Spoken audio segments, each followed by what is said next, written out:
Welcome to my channel. Hey everyone. Close the door, put on headphones and turn the lights down low, because this is the full story you've been begging for. 12,000 words of pure adrenaline, heartbreak, lipstick, and secrets. If you get goosebumps, drop a in the comments. Let's dive in. My name is Ethan Harper. 28. Seattle. Junior art director by day, ghost in my own apartment by night. On the outside I'm the guy who brings homemade cold brew to the office, who remembers everyone's birthday, who never misses leg day. I have a girlfriend most people think I tricked into dating me.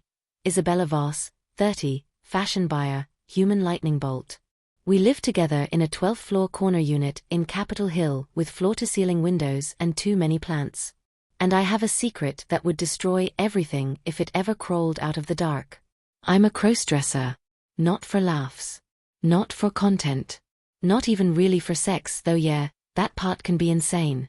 I do it because when I'm her, when I'm Evie, my skin finally fits. The first time was 19, home from college, my sister's old prom dress. I cried so hard I ruined the mascara I didn't even know how to put on yet. That feeling never left. It just learned to wait patiently in locked suitcases. Bella travels for work. A lot. Paris, Milan, New York, Tokyo. 3 to 10 days at a time. Those are my windows. I keep an entire female life compressed into 2 hardshell suitcases under our bed, wigs, silicone breast forms, shapewear, a full Mac and Charlotte Tilbury setup, and enough dresses to make a boutique jealous. I only let Evie out when the apartment is empty and the doorman knows Mr. Harper is sick and not taking visitors. 5 months of living together and I've never been caught. I'm careful. Terrifyingly careful. I set phone alerts for flight changes. I have a Ring camera in the hallway. I even keep a change of male clothes in the dryer just in case. Until the Paris trip. Bella kissed me goodbye on a Tuesday morning, wheels on her Rimawa clicking across the hardwood like a countdown. Back Sunday night, babe. Love you. Door shut. Deadbolt turned. Silence. 4 full nights. I took Thursday and Friday off work with a fake stomach bug. My boss bought it, I'm the reliable one. Wednesday night I prepped like a ritual. Shaved everything below the eyebrows. Exfoliated with Bella's $90 vanilla scrub. Deep conditioned the wig, an ash blonde 22-inch wavy lace front that cost more than my first car payment. I laid tomorrow's outfit on the ottoman like it was couture, the emerald green backless silk midi dress she wore to last year's gala, the one that made every head turn, strappy gold Saint Laurent heels, the delicate gold body chain she thinks she lost in Mykonos. Thursday I woke up at noon buzzing like I'd mainlined espresso. Heart hammering so hard I could hear it. I took my time. Primer, foundation, color correcting, contour, bake, highlight. False lashes that took 4 tries. Lip liner 2 shades darker than the gloss. When I slid the wig on and pinned it, I stepped back from the vanity mirror and actually stopped breathing. Because the girl staring back wasn't Evie. It was Isabella. Her twin. Same cheekbones. Same almond eyes. Same mouth that looks permanently half-kissed. Same long neck. The dress skimmed my body like it had been tailored yesterday. The slit flashed a leg that looked exactly like hers because I'd been studying her for 14 months. Every angle, every pose, every accidental mirror selfie. I looked like I could walk into the Parisian hotel suite she was staying at right now, and the concierge would hand me her room key without blinking. I spent the whole day drunk on it. Made eggs in 6-inch heels. Did yoga in her aloe set. Took mirror selfies with her phone, passcode 0823, our anniversary. I even put on her AirPods and called my own voicemail just to hear a woman's voice say my name. Night fell. Rain streaked the windows. Seattle looked like black glass. I poured a glass of her favorite Sancerre, turned off every light except the under-cabinet LEDs in the kitchen, and slow danced with myself to Lana Del Rey. The silk slid against my thighs. The heels made me taller than her for once. I felt powerful. I felt beautiful. I felt like I was cheating on her with her. Friday morning I woke up still wearing everything except the heels. Makeup smudged, wig crooked, lipstick on the pillow. For one terrifying second I thought she was home early and lying next to me. Then I remembered and laughed so hard I cried. That was when I made the worst decision of my life. I decided one more day wouldn't hurt. Bella's flight was UA 4572, scheduled to land Seattle-Tacoma 9:10 p.m. Sunday. I triple-checked. I had until Sunday afternoon to clean every trace. Air out the apartment, Febreze the wig, steam the dress, hide everything again. So Friday night I went bigger. I recreated her exact look from the Vogue Italia party last month. Black liquid satin slip dress with the deep cowl neck, the one that shows side boob if you breathe wrong. Thigh-high patent boots I'd ordered in her size months ago and hidden in the storage unit.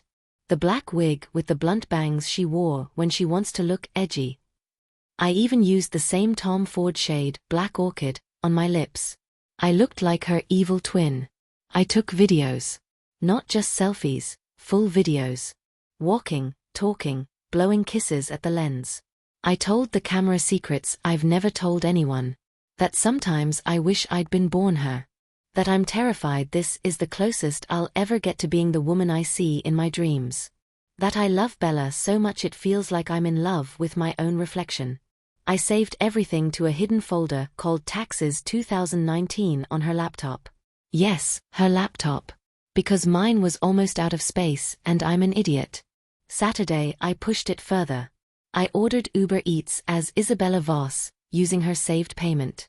The driver handed the bag to a woman in yoga pants, messy bun, no makeup, still me, and never blinked. I ate dumplings on the couch with my legs tucked under me exactly like she does, watching Real Housewives and laughing at the same parts she laughs at. Saturday night I fell asleep in her perfume, in her lingerie, in her skin. Sunday 11 a.m. I finally started cleanup. Hung the dresses. Wiped surfaces for foundation marks. Put the wigs back in their boxes. I was good. I was always good. Then my phone buzzed. American Airlines app.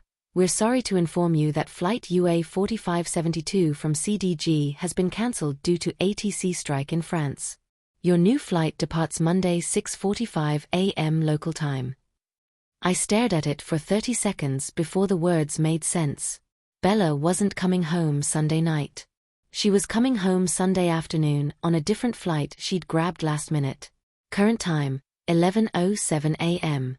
Her new flight, Air France 0062, landing 1:45 p.m.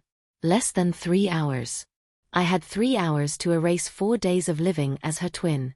I flew into panic mode. Ripped the wig off so hard a pin scratched my scalp. Scrubbed makeup with micellar water until my face burned. Threw every piece of clothing into garment bags. Vacuumed glitter off the hardwood. Opened every window even though it was pouring. Sprayed perfume neutralizer like I was hiding a crime scene. 12:15 p.m. I was almost done.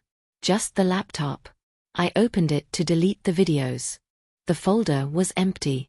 My stomach dropped so fast I had to sit on the floor.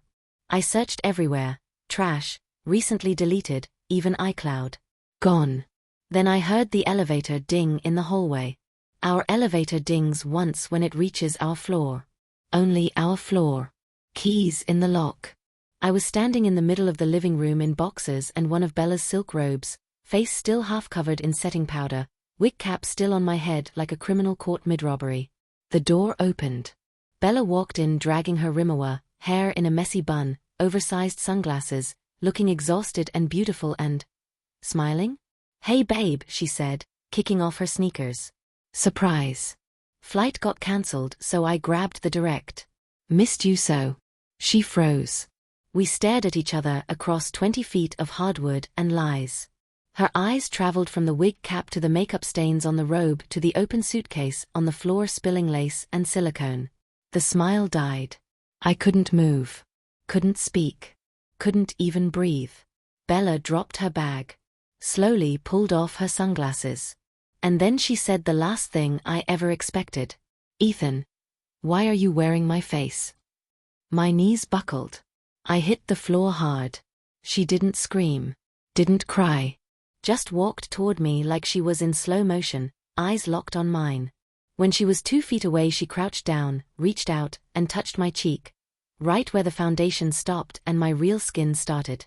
You look exactly like me, she whispered. How long? I started sobbing. Couldn't stop. Words came out broken. Years. I'm sorry. I never meant. Your clothes. I was careful. I love you. Please don't leave. She sat all the way down on the floor in her $3,000 coat, pulled me into her lap like I was a child, and held me while I cried myself raw. When the storm finally passed, she tilted my chin up. Look at me. I did. Terrified. Her eyes were wet, but her voice was steady. Stand up. I did, shaking. Show me. What? Show me her. All of it. I want to meet the girl who stole my dresses and apparently my entire face. I thought I was going to pass out. She stood up, walked to the bedroom, and came back with the emerald dress, the one that started everything. Put it on. Do it properly. I'll wait. I stared at her. Isabella. Now, Ethan. So I did. Hands trembling, I rebuilt Evie piece by piece while my girlfriend watched from the doorway, arms crossed, expression unreadable. Foundation. Lashes. The wig. The dress. Heels. Perfume. When I turned around, she was crying. But not the way I expected. She walked over, touched the wig, adjusted a strand like she does her own hair. My God, she breathed. You're perfect. Then she kissed me. Not a pity kiss. Not an angry kiss. A real one. Deep. Hungry. Like she was kissing a stranger who happened to wear her face. When we broke apart, she was smiling through tears. I have a confession too, she said. She reached into her carry-on and pulled out a tablet. Opened a folder. Hundreds of photos. Videos. All of me, Evie, over the last 5 months. Dancing in our living room. Sleeping in her lingerie. Cooking in heels. Every single time I thought I was alone. She'd known. She'd installed a hidden nanny cam in the smoke detector the second week we moved in together for security. She'd been watching me become her twin from hotel rooms in 7 different countries. I thought you were cheating on me, she said softly. With a woman who looked exactly like me. Took me weeks to figure out it was you. And then, I couldn't stop watching. I couldn't speak. I was going to confront you Sunday night, she continued. But the strike changed everything. I've been on the plane thinking about this for 9 hours straight. She took my hand, Evie's hand in manicured nails, and led me to the mirror. Stood behind me. We looked identical. Ethan, she whispered in my ear, I don't want you to hide her anymore. I want to meet her properly. I want to take her out. I want the world to think there's 2 of me. My reflection blurred with fresh tears. And, she added, voice dropping to something dangerous, I want to know what it feels like to kiss myself. She spun me around and did exactly that. We didn't make it to the bedroom for a long time. Hours later, clothes scattered, wigs askew, lipstick everywhere. She lay on my chest tracing the edge of a silicone breast form still taped to me. So, she murmured, what do we tell people? That I have an identical twin who just moved to Seattle. I laughed for the first time in days. Or we tell them nothing, I said. And just live it. She propped herself up on one elbow, green eyes sparkling. Next weekend, she said, there's a gala. Black tie. Everyone from my work will be there.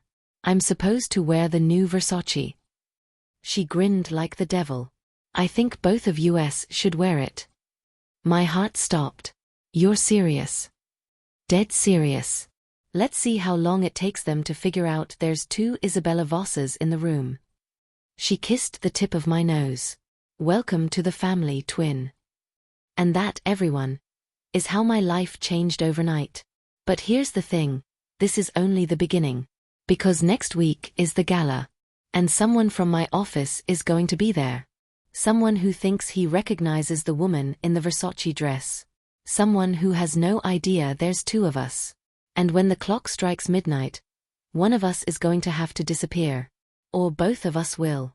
Screen fades to black. So tell me in the comments, would you risk everything to live as your girlfriend's identical twin in public? What do you think happens at the gala? Who gets exposed first? Drop your theories below, smash that like button if you're obsessed, and subscribe because part 2 drops in 7 days. And if you're watching this at 3 a.m. with the lights off, check your reflection. You never know who might be looking back. See you next week.